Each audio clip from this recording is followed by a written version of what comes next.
welcome to a track by track, and we are looking at Type O Negative's Bloody Kisses, third studio album by the American band Type O Negative, and the last recording with the band's original lineup. It was the drummer who would leave after this. This song is famous for two things, I think. This album is famous for two things. One, the cover. Yep.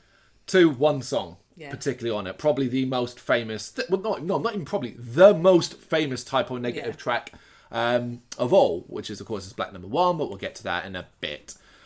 What do you need to know about Type O Negative? If you're watching this and you're thinking, who are Type O Negative? Go check them out right now. Peter Steele is was one of rock and metal's most impressive vocalists. Yeah. I don't really think, even if you're not a fan of the industrial goth metal side of thing they did, you have to appreciate him. I think the appreciation for his voice is incredible. Of course, he's dead now. Yeah. Been dead a long time, actually, at this point. I can't remember when he died. Yeah, I think it's about 2007.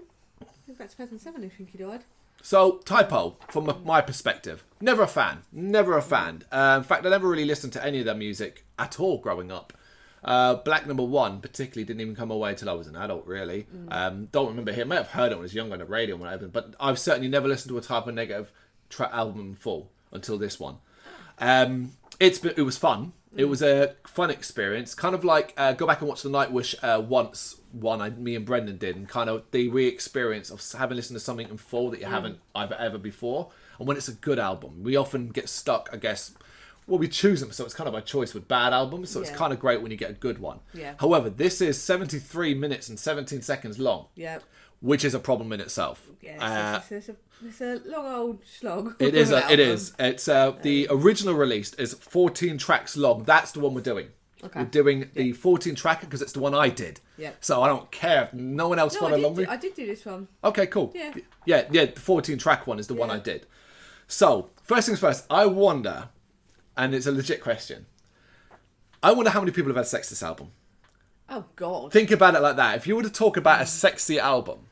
Now, I know it could apply to a lot of Type O Negative stuff. If you were to talk about a sexy album that you could play in the background if you're trying to woo the opposite sex, or not even the opposite sex, whoever you're planning to sleep with, if you wanted to woo them, chances are... Woo them. Yeah, well, you know what I mean? Like, you bring them home after a couple of drinks, you're with a man, you're with a woman... you're with an animal, and what do you call it? You want to put something on the background? Yeah. You're going to put this on, because his voice is sultry and soft enough, and sexy enough that you're thinking, this might get him hard, her wet, that kind of thing, you know? Right, be too graphic now, shit, YouTube. But I also really reckon that Peter Steele is the kind of guy who fucked himself to this. Put himself on, was like, man, I'm going to listen to myself while I bang, you know? He is one of the best vocalists ever. As simple as that. And we start off with Machine Screw. And I'm going to be really sarcastic. It's the sounds of a woman fucking a machine, I guess. It's the sound of a woman having sex. It's like the pistons going, isn't it? And stuff like that, And I mean, sure, whatever. Ooh, you're so edgy. But I think in context of this album, I think he just sets you up right for it. So I find any intros and stuff like that either really obnoxious. I just don't get it. Why? No, it's unnecessary. I remember watching it before in Tourist, but that for me that came completely out of nowhere. Whereas I think with Type O Negative, I kind of expected it. Agreed. Yeah, because Tourist also, it's not like you don't go, Tourist ass. Yeah, they're gonna bang to Tourist ass, man. You know, like battle metal, that kind of thing. Although trying to keep it, that could work. Right, we're getting off topic here. We're getting, so it's like a sort of 39-second intro, isn't it? It's just a bit of throwaway. It's throwaway. I can't stand intros that are pointless. Then we get Christian Woman. I've got a fair bit to say about this. I'm going to fly through it. Steele's deep voice at the start sends all kind of chills. It's softly and almost emotional start with his voice sounding shaken. When it kicks in, oh yes, my unfamiliarity with this track meant I had a lot of fun with it. Loved the melody, and the finale is, I've got to do it, chef kisses. Yeah.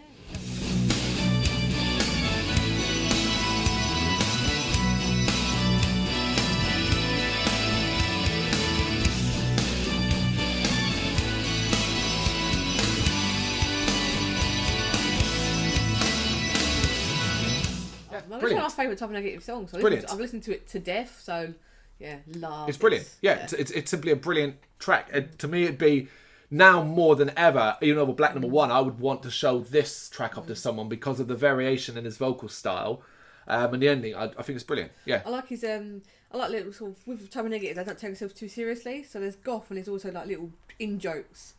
Is it talk about a soul burning in hell? No, a soul done medium well. Yep. That kind of like little in jokes and stuff. Well, it is. It's goth music. Yeah. You know. Yeah. Then we get Black Number 1, in brackets, Little Miss Scarroll. Well, it's only their most famous song. The extended edition as well, a lot of people, I imagine, as well, would have heard the short Yeah, version because in of clubs this. and stuff, they're not going to play 11 minutes. Long. No. She's got a date and speed lights with no spot around you. Oh, baby, really monster. Ain't got nothing on you. Of this, because there's a big chunk in the middle, obviously, that goes off and comes back again Yeah. to the actual main body of the song.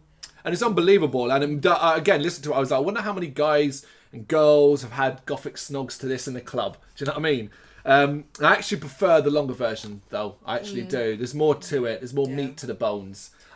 Because I think quite a lot of their songs they had on the least worst of, like the compilation, and I think they did tend to put the shorter version. Yeah, that makes sense. Like a Roadrunner kind of compilation, yeah. Well, it has to be said, the first two proper tracks, ignore Machine Screw, the first two tracks are nearly 20 minutes long. 2 tracks. It's a big ask, big ask.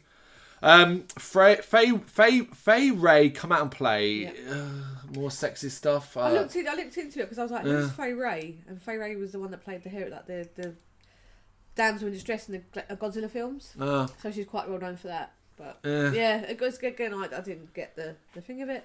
Yeah, it's there. Let me get Kill All White People. I mean, not controversial at all, right? With a title like that. The punk sound's not great, to be honest. And to me, it throws the album out of balance. The tempo drop doesn't make it any better. I don't like it. Yeah. It's an oddity. Like when talked about in other videos, cutting. This one doesn't need to be there. Yeah. It's not in balance with anything else. Do you know that they were accused of being racist? So this track was written as like a fuck you. As like And? a thing, yeah. It's still not one of my favourites, but they just chose to kind of record Then that one. release it as a fucking single, not stick it in this album where it just feels so out of place. Yeah. You know? It's fine if you want to answer back to your critics and your music Yeah. and stuff like that, but I think it's quite on the nose then. Which isn't that clever. No. This is no Rammstein Links 2, 3, 4. No, of course. Do you know what I mean? That's subtle. Yeah, this is just Summer Breeze. It's actually a cover by Seals and Crofters, who I'd never heard of. It's back to normal operation here. Deep riffs and bass, drums accompanying elements. Still doing his destructive best. I like it. I really like it. I like it. Yeah, especially because like if you know the original, very very different, but I can still picture like a New York apartment in like the height of summer, and I absolutely love it. Yeah. Yeah, I'm not familiar with the original, so this to me wasn't until I read about it. Didn't know it was even a Yeah, cover. it's just like a sort of it's like a soul track, very very bright and breezy, not like the type of negative one. I like it. So yeah. But I good. really like Set Me on Fire. Catchy as fuck. Peppy goth. Peppy goth shit.